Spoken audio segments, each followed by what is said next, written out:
वह भी पूर्वगत पुण्य के उदय से मिला था और आगे जो भी मिलेगा वह भी पूर्वगत पुण्य के उदय से ही मिलेगा।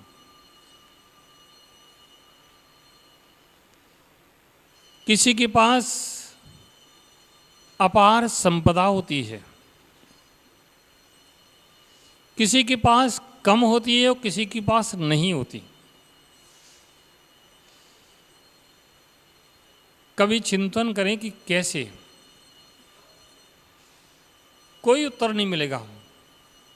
एक ही गांधी मार्केट में, सुभाष रोड पर, एक ही लाइन में अगर 100 दुकानें हैं तो सबकी दुकान एक सी चलती है क्या? क्यों? एक ही लाइन है, एक ही बाजार है, एक ही मार्केट है, वो एक ही प्रकार का आइटम है, उसमें भी अंतर नहीं है, तब भी सबकी दुकान एक सी नहीं चलती। क्यों?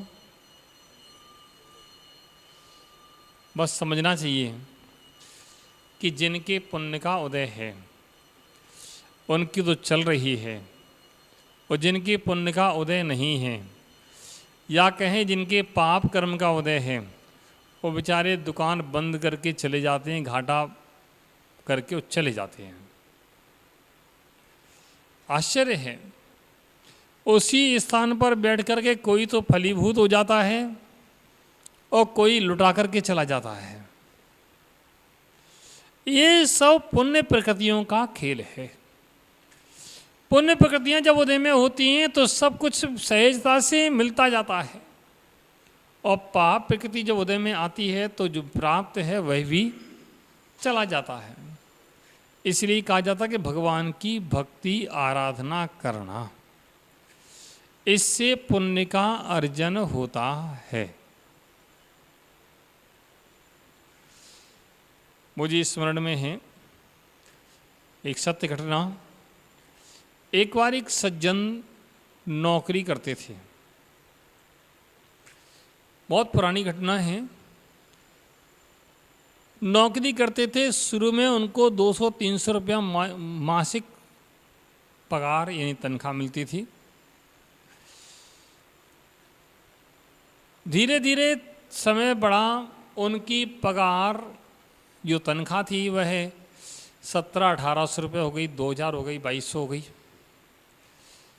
पहले उनके पास परिवार नहीं था, धीरे धीरे परिवार बस गया, परिवार बड़ा हो गया, बच्चे 20-22 साल 23 साल के हो गए।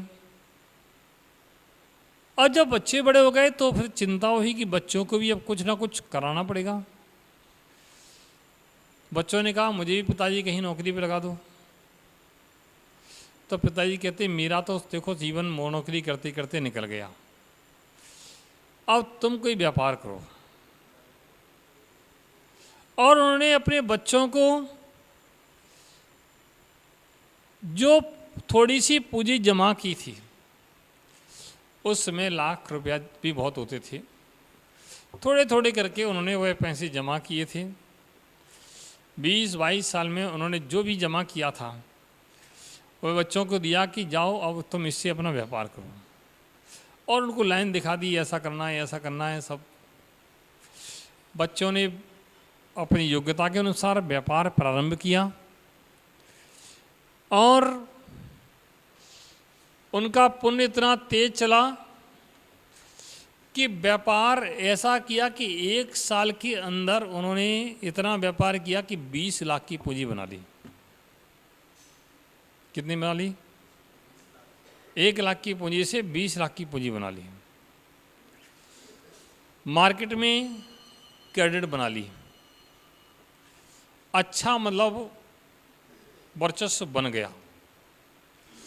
और उन्होंने पिताजी से कहा पिताजी अब आप छोड़ो, आप यहाँ गद्दी पर बैठो, अब अपनी गद्दी है, अब दूसरे की नौकरी अब नहीं करना। अब उनको अपन यहाँ बैठें, अब अपन अपनी दुकान देखें, कोई बात नहीं, आप तो बैठे रहो, बाकी हम काम हम लोग करेंगे। पिताजी भी सोचते हैं चलो कोई बात नहीं, लेकिन उसे तो बेटा 6 महीना और देख लो। 6 महीना और कर लो, उसके बाद जब तक हम बोल दें भाई किसी को धोखा नहीं देना चाहिए।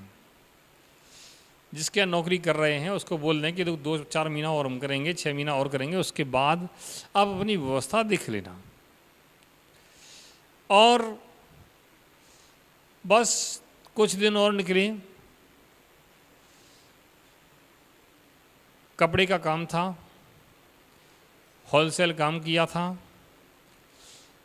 लुधियाना से पूरा गर्म माल का स्टॉक किया था, क्रेडिट पे माल भी मिल गया था, 1 करोड़ के ऊपर का माल गोदाम में लगा था, और दिवाली के दिन एक चिनगारी गोदाम में लग गई। एक छोटी सी चिनगारी गोदाम पर चली गई और कमाया तो 20 लाख रुपए था, चला गया 1 करोड़। ये पुण्य का उदय कि पाप का उदय है? पुण्य का उदय था कि लक्ष्मी आ रही थी, और पाप का उदय आया कि लक्ष्मी चली गई। बड़ी अच्छे भाव बन गए थे, अच्छी व्यवस्थाएं बन गई थी कि अब हम सबका जीवन, हमारा परिवार अच्छे से रहेगा। अब तो और बदतर हो गया।